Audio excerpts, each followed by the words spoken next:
Relação afetiva. As relações afetivas constituem um fator muito importante no processo de desenvolvimento humano.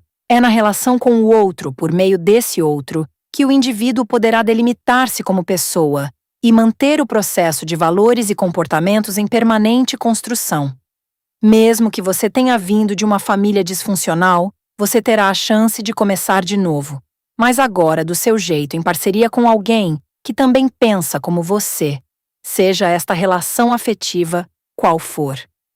As relações afetivas envolvem famílias, não só a família que você nasceu, mas as famílias que você tem relação ou contato, família de amigos, família de parentes. Além disso, faz parte da relação afetiva os amigos, amores, e até mesmo na área profissional. Podemos ter relações de afeto e cumplicidade com colegas de trabalho, que às vezes se transformam em amizades que nos acompanham pela vida toda. Quanto mais saudáveis são as nossas relações afetivas, mais vínculos criamos com quem realmente somos. Naturalmente que aqui vamos nos deter nas relações afetivas amorosas, pois é dela que se constrói uma família, uma sociedade e uma nação. Levando em conta que usufruímos da liberdade para encontrar o nosso par, encontrar um grande amor sempre foi um desafio. Voltando à Idade Média, as pessoas que não encontravam um grande amor tinham uma vida mais fácil, porque poderiam aceitar o destino escolhido com mais facilidade, ou seja, casar com alguém que não amava ou sequer conhecia. Se submeter a esta situação era muito mais difícil quando a pessoa se encontrava apaixonada por outra, mais difícil ainda quando era correspondida, e mesmo assim tinha que se submeter a um casamento arranjado. Não é de admirar que as histórias de amor da Idade Média eram tão dramáticas. Dramas que inspiraram clássicos inesquecíveis. Histórias que nos remetem a frases como: "É melhor sofrer de amor do que viver sem nunca ter amado." Autor desconhecido. O amor é tão poderoso que só a ideia de que ele existe já nos satisfazem. Autor desconhecido. Antigamente, e aqui podemos deduzir juntos, que as famílias equilibradas, com pessoas aparentemente felizes, eram pessoas que aprendiam a aceitar umas às outras e a amar com o tempo, mesmo tendo sido submetidas a relacionamentos que não desejavam. Como já citamos, os casamentos por muito tempo foram verdadeiros contratos de negócios. Será que não existe mais isso? Vamos supor que realmente não é mais assim. Isso, de certa forma, não existe mais. As relações afetivas matrimoniais não são mais um requisito para se inserir na sociedade como era no passado. Tanto homens como mulheres eram obrigados a encontrar um parceiro, uma parceira para a vida toda, ou seriam realmente mal vistos pela sociedade. Separação? Nem pensar. Os casamentos eram todos religiosos. Foi na Holanda, em 1580, que surgiu o matrimônio civil. Logo depois, a Dinamarca admitiu o divórcio em 1592. A Holanda seguiu o mesmo caminho da Dinamarca, admitindo o divórcio em 1596. E assim foi se espalhando pelo mundo até chegar no Brasil em 1977, que ocorreu o primeiro divórcio oficial.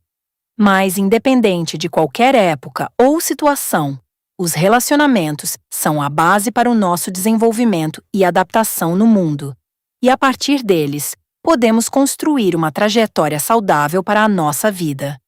Mas o grande segredo consiste em conhecer o outro e a si mesmo, para criarmos relações saudáveis e duradouras. Temos que entender que muitas das leis e mudanças culturais que hoje são vistas como vilãs das relações foram criadas com a intenção de proteger. Se pararmos para pensar, não faz muito tempo, era permitido ao homem matar para defender sua honra.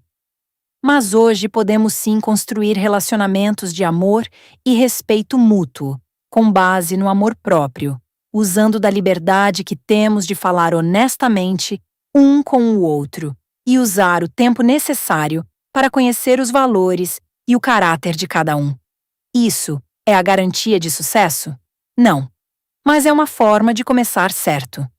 O importante é ficarmos atentos, Porque quando a gente analisa o princípio da coerência, a tendência é as pessoas protegerem as suas próprias verdades.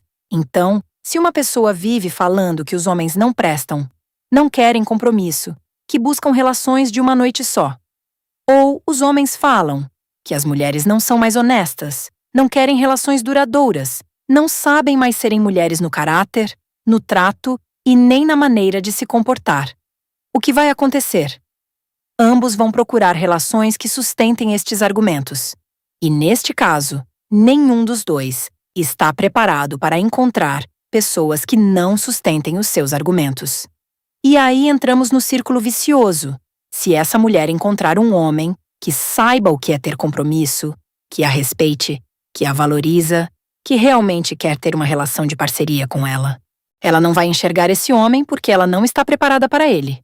Assim também o homem que encontra uma mulher honesta, uma mulher que se valoriza, uma mulher que dá valor à família, que sabe o que significa um relacionamento de bases sólidas, que o respeita, que reconhece os limites de ambos. Este homem não vai enxergar esta mulher, porque ele não está preparado emocionalmente para ela. Porque para estas pessoas, só existem os padrões que se enquadram nas suas experiências de mundo, padrões que regem a verdade de cada um. Como estes padrões são sustentados por fatos, fica difícil abrir os olhos emocionais para fatos e realidades diferentes. Nas relações afetivas não dá para ser feliz sem se entregar 100%. As pessoas começam as relações com receios, seja esta relação qual for, o pensamento é sempre: vamos ver até aonde vai dar. E se preparam para o fim, se preparam para não serem felizes, somente para os curtos momentos de felicidades, já esperando o fim. Nós queremos que o outro supra todas as nossas expectativas, mas não queremos nem saber qual é a expectativa do outro. Sem contar que existe um outro problema. Se uma mulher, por exemplo, encontra um homem que atenda à sua descrição de parceiro ideal, mas as suas amigas continuam sozinhas e sem ter sorte nos relacionamentos, dependendo da sua carga emocional de dependência, ela pode boicotar esta relação porque ela acha que não merece. Como ela pode encontrar um homem fora da média e suas amigas não, a sua mãe também não teve sorte. Então, ela não acredita que o que ela tem é verdadeiro e faz de tudo para provar sua tese e a tese das suas amigas de que não existe um homem preparado para um relacionamento maduro. O mesmo exemplo serve para os homens. O mesmo exemplo serve para a amizade. O mesmo exemplo serve para um bom relacionamento de trabalho.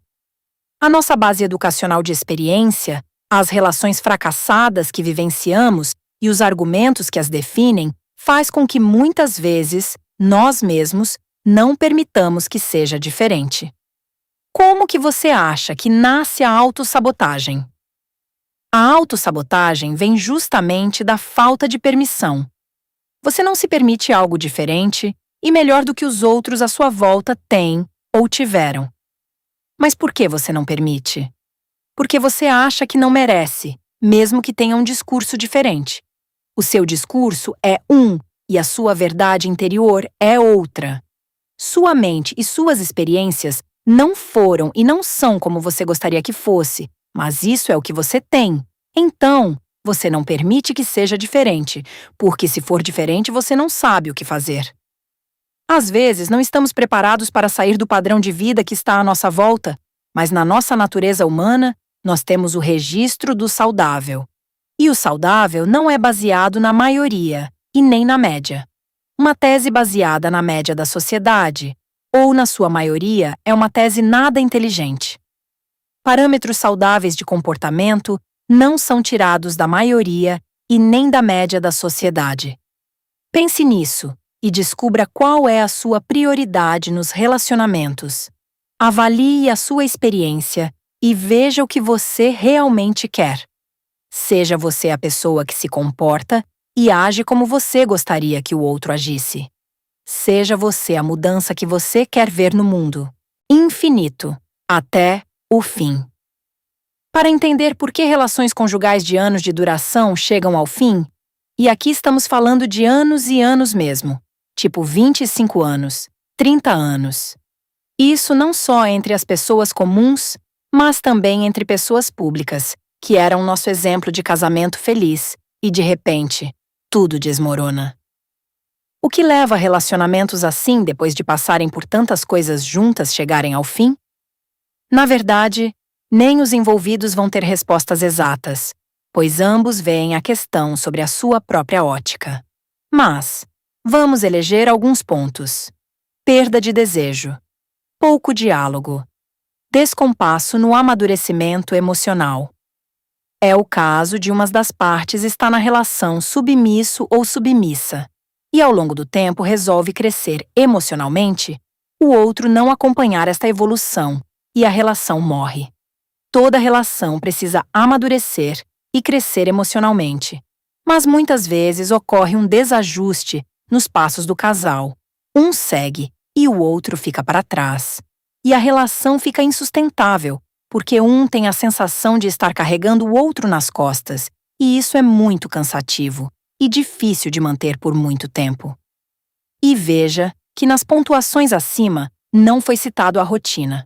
A rotina é apontada como grande vilã do fim dos relacionamentos, mas a verdade é que ela não é. Na maioria das vezes, ao contrário, é ela que salva a relação. Porque não existe nada que não seja encaixado em uma rotina, seja o que for. Mesmo pessoas que viajam muito entram numa rotina exaustiva de estar em um avião ou no carro, fazer check-in em aeroportos e hotéis, toda semana num lugar diferente, que tudo que ela deseja é sair dessa rotina e ficar em casa, sentada no sofá, com as pernas para cima. Rotina vai sempre existir. O motivo de uma relação acabar não é de forma alguma a rotina. Tem casais que se dão muito bem na rotina do dia a dia e quando resolvem viajar juntos, desenvolve uma crise. Ou casais que se davam muito bem e resolvem ter filhos e a relação entra em crise. Tudo porque mudou a rotina. É exatamente neste momento que é a hora de procurar ajuda. As pessoas ficam tentando do jeito delas, pressas no que era antes e não evoluem na relação para entender que cada momento é um momento. É claro que não adianta só um lado querer e o outro não. É aqui que entra o diálogo. Não havendo diálogo, começa o distanciamento seguido da perda de desejo.